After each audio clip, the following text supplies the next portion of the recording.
کہ فتنوں کی یلغار دلوں پر ہوگی، اور یلغار کتنی ہوگی؟ چٹائی کے تنکوں کی مانند۔ اس تشبیہ میں دو چیزیں بتانا مقصود ہے۔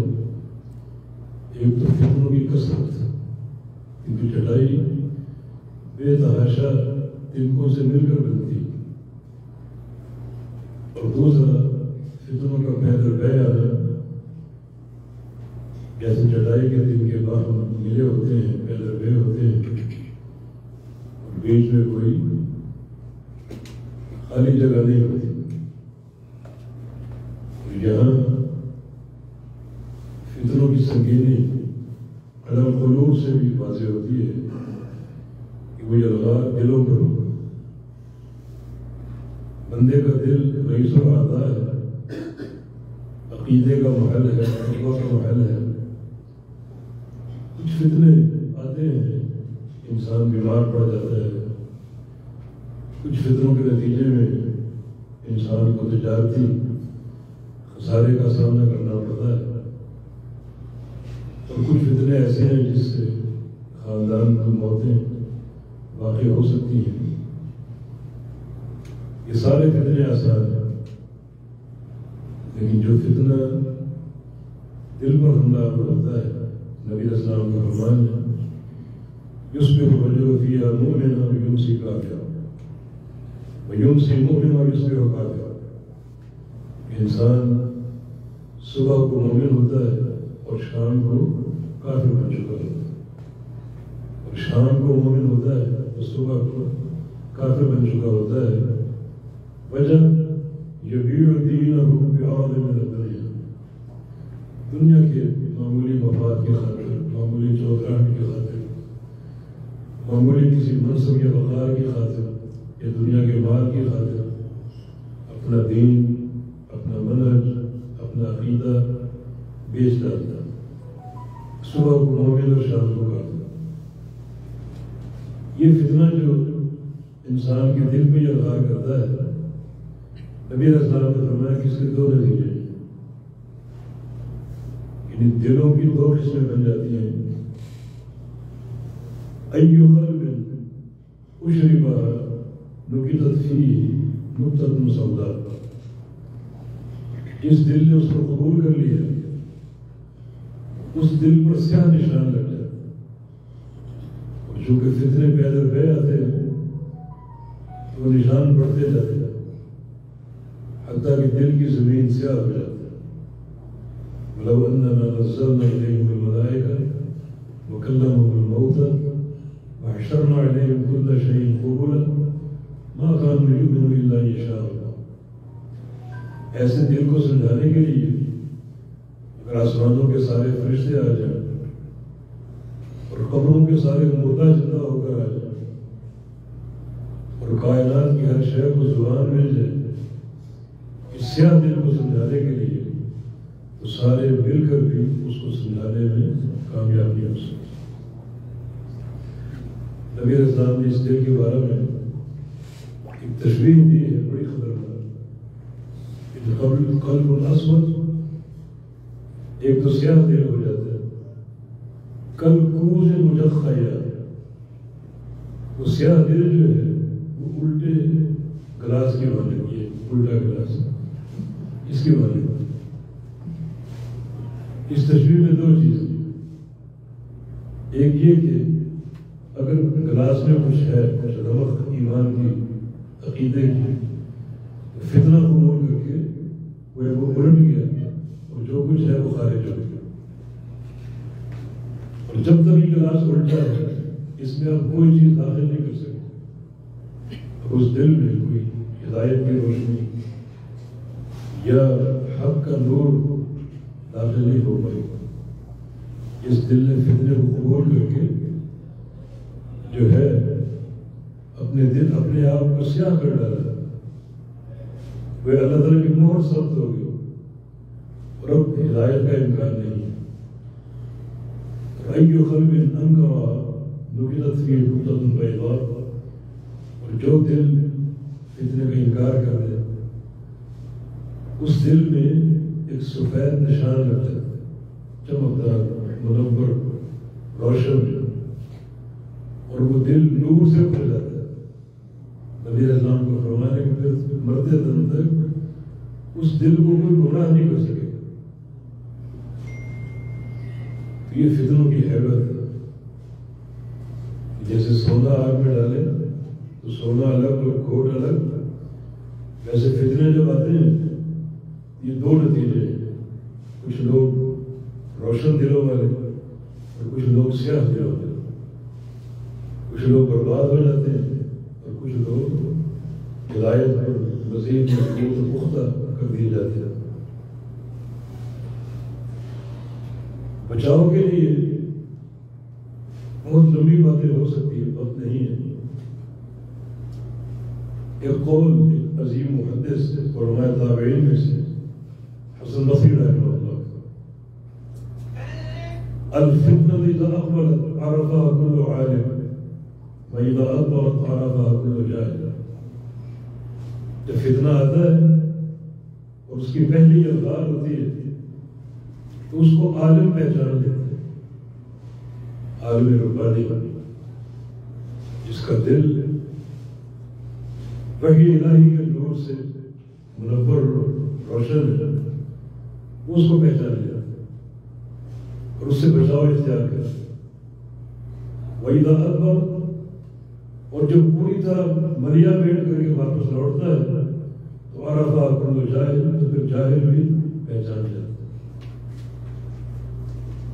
تو یہی اگر ایک جاہل ہے اس کا رابطہ ایک عالم سے ہو پوری ایک محبت کے تناظر میں اور احترام اور تعظیم کے تناظر میں، تو وہ اس عالم کی رفاقت کی بنا پر فتنے کی جو اول الغار ہے اس سے بچاؤ اختیار کر سکتے ہیں۔ ایک عالم کا وجود معاشرے میں بہت ضروری ہے۔ اسے ابن قیم فرماتے ہیں جس بستی میں عالم دین نہ ہو اس بستی کے مکینوں پر ہجرت کرنا فرض ہو جاتا ہے۔ اس علاقے کو چھوڑ دیں اور ایسے مقام پر جائیں جہاں علماء موجود ہوں جو فتنوں کی نشاندہی کر سکے۔ سفیان بن سعید الثوری رحمہ اللہ کا قول ہے، الفقیہ لو کان علی راس الجبل لکان هو الجماع۔ ایک عالم دین اگر پہاڑ کی چوٹی پر بیٹھا ہو تو وہی مرجع ہے آپ کا، روزانہ اس کے پاس جاننا، اس سے ملنا انتہائی ضروری ہے۔ حالانکہ پہاڑ پہ چڑھنا بھی مشکل، اترنا بھی مشکل، چڑھیں گے تو تنفس پر اثر پڑے گا، اتریں گے تو گھٹنے خراب ہو جائیں گے، لیکن جائیں ضرور ملیں، ملاقات ضرور کریں۔ اور ابن قیم کے الفاظ میں اس امت کو جسمانی ڈاکٹر سے زیادہ روحانی ڈاکٹر کی ضرورت ہے۔ جسمانی ڈاکٹر جسم کا علاج کرتے ہیں اور یہ علاج مختلف طرق سے پہچانا جا سکتا ہے۔ ہمارے گھروں کی نانیاں دادیاں بہت سے علاج جانتے ہیں، مگر جو روحانی امراض ہیں ان کا علاج عقل سے، رائے سے اور قیاس سے ممکن نہیں ہے۔ ان کے علاج کے لیے نور وحی کی ضرورت ہے جو علماء کے پاس ہے۔ یہ رفاقت بہت ضروری ہے تاکہ اس علم صحیح کی روشنی میں فتنوں سے اجتناب ممکن ہے۔ اب میں بہت سی باتیں چھوڑتے ہوئے اہل علم کی چونکہ بات چل رہی ہے، امت کے علماء، امت کے دعات، یہ ایک عجیب بات ہے کہ فتنوں کی الغار میں امت کی پناہ گاہ بھی علماء ہیں، ان کے عقیدے، ان کی حفاظت کے لیے مضبوط قلعہ بھی علماء کرام، علماء ربانیین۔ لیکن نبی علیہ السلام نے امت کے لیے جس آخری شر کا ذکر کیا وہ بہت سے دعات، دعوت دینے والے داعی حضرات۔ صحیح بخاری کی حدیث ہے جس کا خلاصہ یہ ہے کہ صحابہ نے پوچھا یا رسول اللہ صلی اللہ علیہ وسلم، ہم شر میں تھے، جاہلیت کا دور تھا، اللہ نے آپ کو بھیجا تو خیر ہی خیر آئے، حل بعد هذا الخیر شر، اس خیر کے بعد دوبارہ شر آ سکتا ہے؟ فرمایا کہ ہاں شر آئے گا، بڑی تباہیاں پھیلائے گا۔ اس تفصیل کا وقت نہیں، وہ شر کیا ہے۔ صحابہ نے پھر پوچھا کہ اس شر کے بعد دوبارہ خیر آئے گی؟ فرمایا کہ ہاں پھر خیر آئے گی، اور لام اتنا ہی خیر ہوگا، لوگ اس سے محفوظ و مستفید ہوں گے۔ صحابہ نے پھر پوچھا کہ اس خیر کے بعد دوبارہ شر آ سکتا ہے؟ فرمایا کہ ہاں پھر شر آئے گا، اور یہ آخری شر کرے گا۔ اور وہ شر کیا ہے؟ سنیے، دعاۃ علی ابواب جہنم۔ وہ شر جو ہے وہ دعات کے ذریعے ہوگا، یہ دعوت دینے والے، اور وہ دعوت ہے کہاں کھڑے ہو کر دعوت دیں گے؟ مسجد و محراب کے ممبر پر نہیں، بلکہ جہنم کے دروازے پر۔ ان کا مسکن اور ان کا مقام جو ہے وہ جہنم کے دروازے پر ہے۔ من اطاعہم قذفوہ فی النار، جو ان کی اطاعت کرے گا، ان کا دامن تھامے گا، دیر نہیں لگے گی، اسی وقت اس کو اٹھا کر جہنم میں ڈالے گا، کیونکہ جہنم کے دروازے پر خود کھڑے ہوئے۔ مانا یہ شر جو جس کے بعد کسی خیر کا ذکر نہیں ہے، اللہ یہ کہ پھر قرب قیامت، عیسیٰ علیہ السلام کا نزول اور شریعت الہی کی تنفیذ، مگر یہ ایک مہیب اور مہلک قسم کا شر ہے جو دعات کے لیے آئے گا اور امت کو اپنی لپیٹ میں لے لے گا۔ یہاں نبی علیہ السلام کی ایک اور حدیث فائدے سے خالی نہیں ہے، ان من البیان للسحر، بہت سے بیان جادو ہوتے ہیں۔ یہ بیان کی تعریف نہیں، جادو کفر ہے۔ نبی علیہ السلام سے ممکن ہی نہیں کہ خصائل کفر سے کوئی تعریف کرے۔ کفر تو قابل مذمت ہے، ہر خصلت قابل مذمت ہے۔ کچھ بیان جادو ہوتے ہیں، کچھ لوگ اس کو مدح کے تناظر میں لیتے ہیں کہ نہیں، نبی علیہ السلام کفر کی خصلت سے مدح کیسے کر سکتے؟ یہ امت کو صرف خبر نہیں دی گئی، امت کو ڈرایا گیا ہے۔ بعض حدیثیں خبر کے تناظر میں ہوتی ہیں، مگر ان میں خوفناک پیغام ہوتا ہے، جیسے نبی علیہ السلام کے حدیث، امت میں 73 فرقے ہوں گے، یہ ماد خبر ہے۔ اس خبر کی تہ میں بڑا خوفناک پیغام، کلہم فی النار، سارے جہنم میں جائیں اسماعیل۔ یہ خبر نہیں دی جا رہی، اس خبر میں ایک پیغام موجود ہے، بڑا ہولناک پیغام، سارے جہنم اسماعیل۔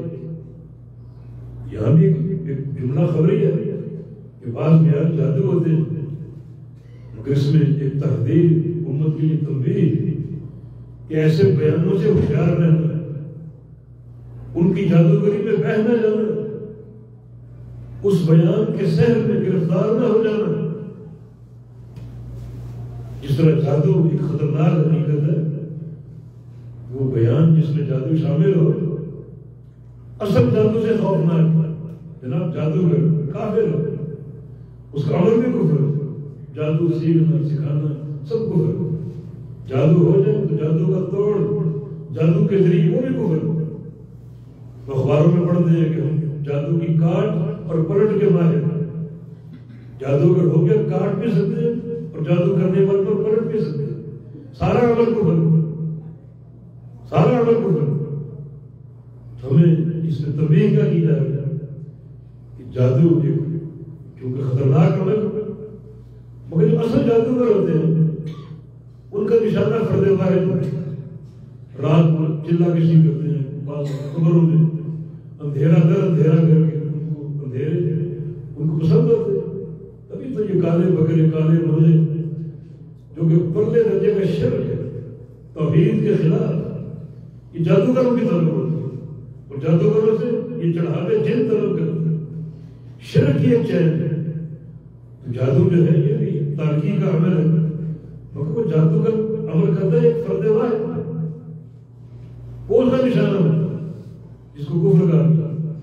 مگر بیان کا جادوگر اور آج کا میڈیا ممکن ہے کہ ایک وقت میں کروڑا افراد اس جادو کے بھیڑ چڑھتے ہیں، کروڑا سن رہے ہیں، پیغام جا رہے ہیں، اور وہ جادو اور وہ سحر لوگوں پر قائم ہونے کو خلاف ہو رہے۔ اس طرح یہ جادو زیادہ خطرناک، اصل جادو کا محل ایک فرد ہے، اس جادو کا محل کروڑا لوگ ہو سکتے ہیں۔ اور آج اس قسم کے دعات موجود ہیں. کہیں آپ سنیں تو موضوعات کی برباد، جھوٹے قصے، کہانیاں، غیر مسلم باتیں، مگر لوگ بیان کے زہر میں ڈوبے ہوئے. ٹس سے بس کیا. ہم نے ایک سال حج کیا، میرے ساتھ صحیح بخاری مسلم کے متن تھے، لوگوں کو کھول کھول کے دکھا دیکھو نبی علیہ السلام کا یہ طریقہ، نبی علیہ السلام کا یہ طریقہ، یہاں اللہ کے نبی نے یہ کیا، یہاں یہ کیا. نہیں، بس جو مولانا نے فرما دیا وہ ہمارے لیے کافی. یہ سحر ہے. یہ حدیث دیکھ کر بھی اثر نہیں ہوگا، اللہ کے پیغمبر کا فرمان سن کر بھی اثر نہیں ہوگا. یہ جادو کا اثر ہے. اور موضوعات جھوٹی باتیں 70% ان کی باتوں میں جھوٹ ہوتے ہیں. اور کتنے کروڑ حال اور اس سحر میں ہوتا ہے. کوئی چینل پہ بیٹھا جاہدانہ بات، لوگ کہتے ہیں جب ہمیں ہنسی کا موڈ ہو ہم وہ چینل کھول لیتے ہیں، مزہ کا خیال بات، جاہدانہ بات، اس میں بھی کروڑ حال لوگ. کوئی نوجوان لڑکوں لڑکیوں کی جھرمٹ میں بیٹھا، فکر خامدی، انکار حدیث اور طرح طرح کی غیر دینی اور غیر شرعی باتیں ایک نیا دین بنا کر پیش کرنا، اس کے بھی سامنے بے تحاشا ہے. اور غرض کوئی جہل میں بیٹھا اپنے کمرے میں اور لاکھوں اس کو سننے والے، مگر حافظیت اور صحابہ کرام کے خلاف زبان درازی، اور لوگ اس رو میں بہہ رہے ہیں. صرف زبان کی نقشے داری، زبان کا ڈر. تو اللہ کے پیارے پیغمبر کا یہ فرمان کہ ان من البیان لسحر، بہت سے بیان جادو ہوتے ہیں. یہ آپ کی ڈیوٹی ہے کہ آپ علماء ربانیین کو سنیں جو خالص کتاب و سنت کی بات کریں، وحی الہی سے بات کریں. وہی چیز بچاؤ ہے. علماء کی ذات ہی حفاظت دین کا، حفاظت عقیدہ کا خلاف ہے. کچھ دعات اور بھی ہیں جن کا ذکر بہت ضروری ہے، جن کی الغار مسلک اہل حدیث. مثلا اہل حدیث نام دعوت دین میں رکاوٹ، اہل حدیث نام فرقہ بندی. بہت زہریلی فکر ہے. یا وہ فرقہ بندی نہیں جانتا یا وہ اہل حدیثیت کو نہیں جانتا. دو میں سے ایک بات ضرور انہیں معلوم نہیں فرقہ کب بنتا ہے. اور اللہ کے نبی نے جماعت کس کو کہا ہے؟ ستفترق امتی علی 73 ملہ کلهم فی النار الا واحدہ من هم یا رسول اللہ؟ قال هم الجماعہ. وہ جماعت تشخص واضح نہیں ہوا. اس سے کیا مراد؟ دوسرا مقام ہم ما نعلی یوم السعد، جس پر میں اور میرے صحابہ، مانا جو لوگ اس چیز پر قائم ہوں جس پر محمد رسول اللہ صلی اللہ علیہ وسلم اور آپ کے صحابہ تھے، وہ جماعت ہے. وحی الہی. نبی علیہ السلام کے سامنے کیا تھا؟ صحابہ کے سامنے کیا تھا؟ کوئی شخصیت تھی، کوئی کتاب تھی، کتاب و سنت کے علاوہ؟ نبی علیہ السلام کے علاوہ کوئی امام تھا، کوئی شخصیت تھی؟ نہیں. وہ جماعت ہے. اور فرقہ کب بنتا؟ جب کسی بھی شخصیت کے نام پر جدا ہو، کسی بھی شخصیت اپنے آپ کو الگ کر. دیکھو شخصیتوں کا نام کیسے آتے ہیں؟ المحند المحند. کتاب کا آغاز کہاں سے ہو رہا ہے؟ ہم بحمد اللہ. اصول میں امام ابو حنیفہ کا گھر کا، فروع میں اشعری ماتریدی، سلوک اور تزکیہ میں سہروردی، نقشبندی، قادری یا چشتی. کہیں رسول اللہ کا نام ہے. جماعت وہ ہے اصول ہو، فروع ہو اور تزکیہ اور اصول کے مسائل ہو، ان سب میں جو محمدی ہے وہ جماعت، وہ فرقہ نہیں جو اللہ کی بڑی کا تابع ہے. یہ کہنا کہ یہ فرقہ ہے اور بڑے بڑے نام معروف اور مشہور اس ضلالت میں مبتلا، یہ بھی ایک فتنہ ہے. یہ وہ لوگ ہیں جن کے باپ دادا اہل حدیث تھے، جن کے مشائخ اہل حدیث تھے، مگر بے وفا بن گئے. اس منہج سے وہ بغاوت اختیار کر گئے. یہ نام بھی فرقہ ہے. وحی الہی اگر فرقہ ہے پھر جماعت کا ہم کریں. کتاب و سنت سے تمسک اگر فرقہ ہے تو پھر جماعت کا ہم کریں. جناب یہ نام دعوت دین میں رکاوٹ ہو. کیسے رکاوٹ ہو؟ اہل حدیثیت کا معنی کیا ہے؟ قرآن و حدیث والے. یہ رکاوٹ ہو. کتاب و سنت کو تھامنا، وحی الہی کو تھامنا، یہ دعوت دین میں رکاوٹ ہو. آپ یورپ چلے جائیں، وہاں لوگ اسلام کا نام پسند نہیں کرتے، تو اسلام کا نام کیا ڈالے؟ یہ بھی رکاوٹ ہے. کتنی مثالیں میرے سامنے پروفیسر موجود اور اس میں سر بھی رائے ہوتا ہے گجرے والے کی تاریخ آپ دیکھیں، اور وہ اہل حدیثیت کے ننگی تلوار اس منہج کے اس عقیدے کی ترجمانی اور پاسداری کرنے والے، اور جا کر دیکھیں سب سے مضبوط جماعت گجرے والا کی مساجد کے چار پیچھے علماء کا ایک لمبا سلسلہ موجود ہے. ہمارے سندھ کی بات آپ دینا، ہمارے شیخ بدیر یہ عملی مثالیں ہیں. سندھ میں آئے تو کوئی مسجد نہیں تھی، جب کام شروع کیا استقلال پاکستان سے پہلے، اور پھر کام شروع کیا کرتے کرتے جب ان کا انتقال ہوا 750 مساجد بن چکی، اور آج مساجد کی تعداد 1100. یہ کہاں سے رکاوٹ ہے؟ جو لوگ یہ لقب اختیار نہیں کرتے وہ اپنا کام بتائیں کیا کیا، کیا ان کی محنت ہے، کیا ان کی جدوجہد ہے، کیا اس کے ثمرات ہے، کیا اس کے نتائج ہے. تو معتصم یہ وہ فتنہ ہے جو اس گھر سے بعض نادان لوگ اٹھا رہے ہیں. یہ بھی فتنہ ہے. اس فتنے کو سدباب ہونا ضروری. معرفت اور دین کی پہچان، کتاب و سنت کی معرفت، یہ بچاؤ کا راستہ ہے اور سب سے قوی اساس ہے. علماء کی رفاقت، اور یہ جو سلسلہ چلا آ رہا ہے صحابہ کے دور سے، یہ تاریخی شہادتیں موجود ہیں. جب بھی علاقے فتح ہوئے، ہمارا پاکستان سندھ کا علاقہ، محمد بن قاسم یہاں داخل ہوئے، سندھ کو فتح کیا، اس وقت کوئی فقہ نہیں تھا. یہ چاروں ائمہ بعد میں آئے، ان کی فقہ بعد میں آئی. کتاب و سنت لے کر آئے، قرآن و حدیث لے کر آئے، اور تاریخی شہادتیں موجود ہیں کہ یہاں کے رہنے والے مسلمان اہل حدیث بلاد افریقیہ کہاں کہاں فتوحات ہوئی، اور کیا اہل حدیث ہے. وہ تسلسل اب تک چلا رہا ہے، اب تک، کیونکہ وحی کی اتباع، یہ اللہ کے نبی کی جماعت کا تسلسل، یہ رکاوٹ نہیں، یہ حق کی ترجمانی. اس وقت میں کو سعودی عرب میں بیٹھا ہوں، یہاں ایک الگ ایک سلسلہ سلفیت اہل حدیثیت ایک ہی چیز کرنا ہے، مگر پاکستان میں، ہندوستان میں، بنگلہ دیش میں، نیپال میں حقانیت کا ترجمان لقب اہل حدیث ہے. اب اپنے آپ اہل حدیث کہیں، سننے والا پہچان جائے گا کہ آپ کا عقیدہ کیا ہے، آپ کا منہج کیا ہے، آپ کا عمل کیا ہے، آپ کا اخلاق کیا ہے، آپ کی سیاست کیا ہے. ہر چیز جانتے ہیں ایک لقب سے، اسے ایک لقب سے پہچانا جاتا ہے. یہ حقانیت کا ترجمان ہے. لازمی ابن صلاح رحمہ اللہ فرماتے ہیں ایک داعی کے لیے استفادہ کی شرط ہے.